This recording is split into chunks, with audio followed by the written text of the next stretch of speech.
Assalamualaikum warahmatullahi wabarakatuh.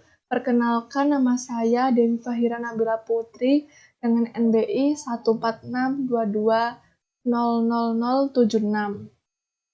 Di sini saya akan menjelaskan tugas refreshing kedua mata kuliah RPPL dengan dosen pengampu Bapak Agus Hirmanto, Skom, M.MT, ITIL, Kobit, SFC.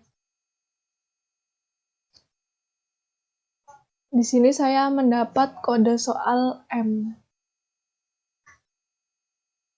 Nomor 1, analisis kebutuhan constraint yang diperlukan. Kebutuhan constraint yang diperlukan yaitu ada creatable company, creatable department, creatable employer, creatable project, creatable product, dan creatable customer. Soal nomor 2, membuat konseptual skema menggunakan Creatly. Nah, di sini ada company, yaitu atributnya ID company, company name. Kemudian ada department, mempunyai atribut ID department, department name, ID manager, dan ID company. Kemudian ada employer, memiliki atribut ID employer, nama, ID department. Kemudian ada project, yaitu ada atribut project, terus project name, dan ID department. Kemudian ada product, mempunyai atribut ID product, product name. Dan terakhir ada customer, mempunyai atribut ID customer dan customer name. Nah, di sini ada tabel company. Setiap perusahaan memiliki beberapa departemen, yaitu one to many. Kemudian, satu departemen bisa memiliki banyak karyawan, yaitu one to many juga. Kemudian, employer, beberapa karyawan bisa mengerjakan beberapa project, yaitu many to many. Kemudian project, satu project dapat menghasilkan beberapa produk, one to many. Kemudian, satu customer bisa memesan beberapa produk, dan satu perusahaan bisa memiliki beberapa pelanggan. Nomor 3, realisasikan ke DBMS menggunakan SQL Server. Pertama, kita membuat create database dengan judul create database tugas refreshing 2. Nih. Kemudian, membuat create tabel sesuai entitas yang telah disebutkan, yaitu ada create tabel company, ada ID company, company name, create tabel department, ada ID department, department name, ID manager, dan ID company. Kemudian ada create tabel employer, ada ID employer, nama, ID department. Kemudian ada create tabel project, yaitu ada ID project, project name, ID department. Kemudian ada tabel create tabel product, ada ID product dan product name. Dan terakhir, create tabel customer, ada ID customer dan customer name. Kemudian tambahkan 25 data raw. Nah, di sini menginputkan sebanyak 25 data, yaitu di tabel company ada insert company, ini ada ID, terus nama PT-nya, nama company-nya, sampai 25 data. Selanjutnya ada insert into department, yaitu ada ID, nama, ID manager, dan ID company. Sebanyak 25 juga.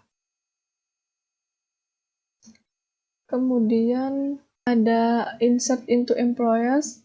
Di sini ada ID, nama, dan ID department.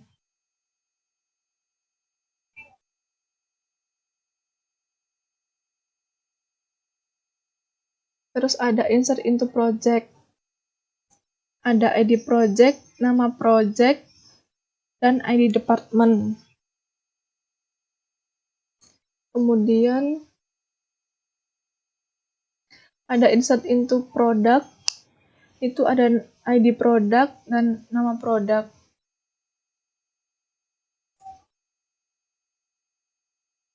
Kemudian yang terakhir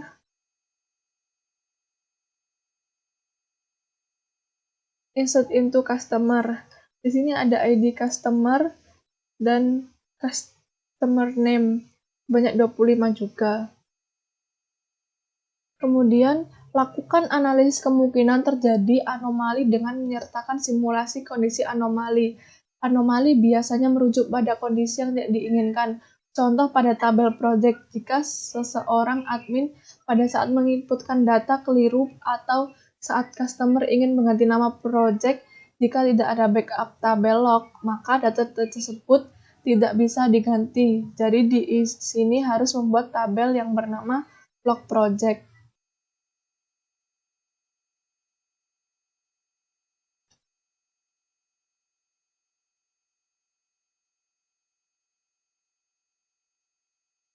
Nah, di sini ada create tabel log project.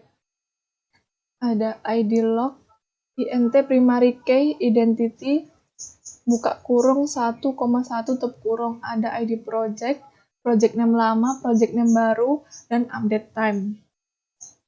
Nah, primary identity di sini ID log memiliki tipe data integer dan dianggap sebagai primary key dan memiliki constraint identity 1,1 yang artinya data awal dimulai dari nomor 1 dan data berikutnya ditambah dengan 1, sehingga menjadi data kedua. Update time berfungsi untuk mencatat waktu update tabel project. Kemudian, tambahkan trigger yang dibutuhkan untuk mencegah anomali dan lakukan pengujian beberapa kali untuk memastikan anomali telah terselesaikan. Buatlah trigger dengan nama update project name untuk mencegah anomali pada jawaban di atas dan lakukan pengujian. Nah, di sini membuat create trigger update project name. On project after update as begin if update project name begin declare project name lama varchar 255, project name baru varchar 255, ID project varchar 10, select project name lama sama dengan d.project name, project name baru sama dengan i.project name, ID project sama dengan ID project, from inserted i, inner join deleted d, on i.id project sama dengan d.id project, insert into log project. ID project, project name lama, project name baru, update time, files, ID project, project name lama, project name baru, get date, and end. Di sini create trigger on project after update. Query ini berfungsi untuk membuat trigger bernama update project. Nama query ini akan dijalankan setelah ada query update pada tabel project. If update project name, query ini untuk menentukan trigger hanya dijalankan pada saat kolom project name diubah. Dan declare, query ini untuk mendeklarasikan variabel yang menyimpan nama, proyek lama, proyek baru, dan ID project. Dan select from on inner join, query ini digunakan untuk mengambil nama proyek lama dari tabel deleted dan mengambil nama proyek baru dari tabel insert. Tabel insert dan deleted adalah tabel khusus yang digunakan SQL Server dalam trigger untuk menyimpan data sebelum dan sesudah update. Dan insert into fileways getDate, query ini berfungsi untuk memasukkan informasi data dalam tabel log project.